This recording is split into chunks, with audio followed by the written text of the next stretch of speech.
In Alero village, the talking drum had a rule. It only fell silent when a girl was about to be given away in marriage. So when dawn broke without the sound of drums on Sadia's 16th birthday, everyone understood before anyone spoke. Her mother froze mid-sweep. Children stopped running. The elders avoided her eyes. The drum was not broken. It was waiting. It meant her name had been discussed behind closed doors. It meant her childhood had ended Her childhood had ended overnight.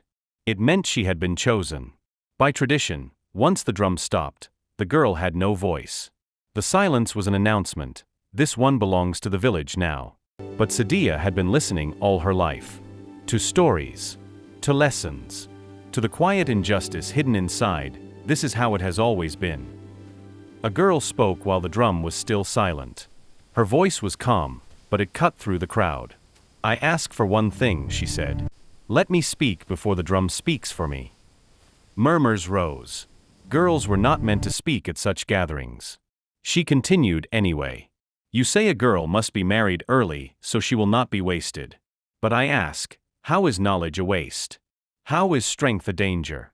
If a boy can be trained to lead this village tomorrow, why must a girl be silenced today?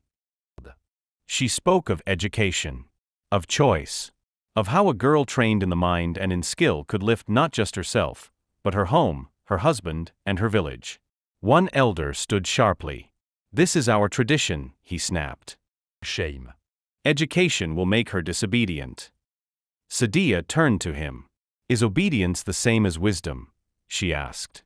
If I learn, I will not leave this village. Il will servir better. A trained girl becomes a teacher, a healer, a guide.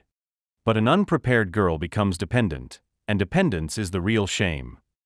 Gasps followed. Some men looked bitterly. Others frowned. The conflict deepened when the groom's father spoke angrily. Are we to break tradition because of one girl's stubborn mouth? That was when Sadia's mother surprised everyone. She is not stubborn, she said quietly. She is prepared. Silence fell heavier than the drum's quiet.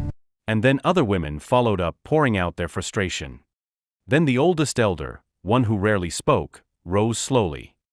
Then he said, Our traditions were made to protect us, he said. Not to destroy our children. He turned to Sadia. If we allow you to learn, will you return to lift this village?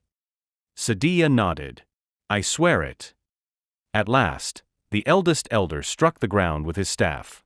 This gathering is adjourned, he said. The elders will meet alone. Gasps followed. Such a pause was rare.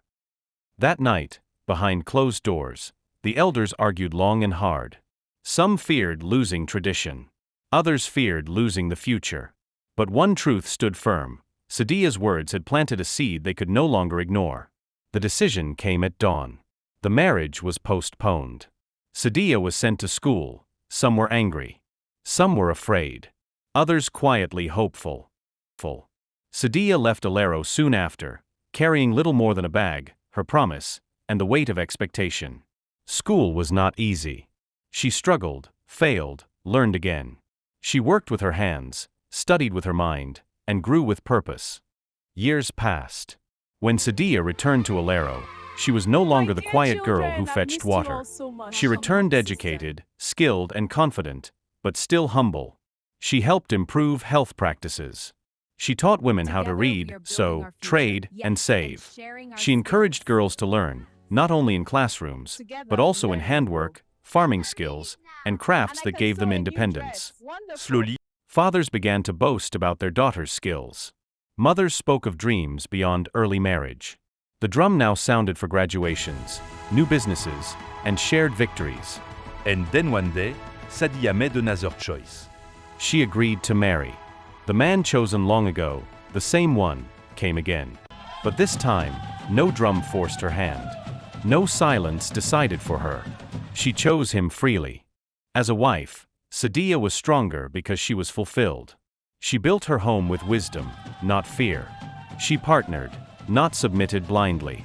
Her marriage became proof that an educated woman does not destroy tradition, she strengthens it. Our daughters will shape the future. I love school and training. This is our legacy.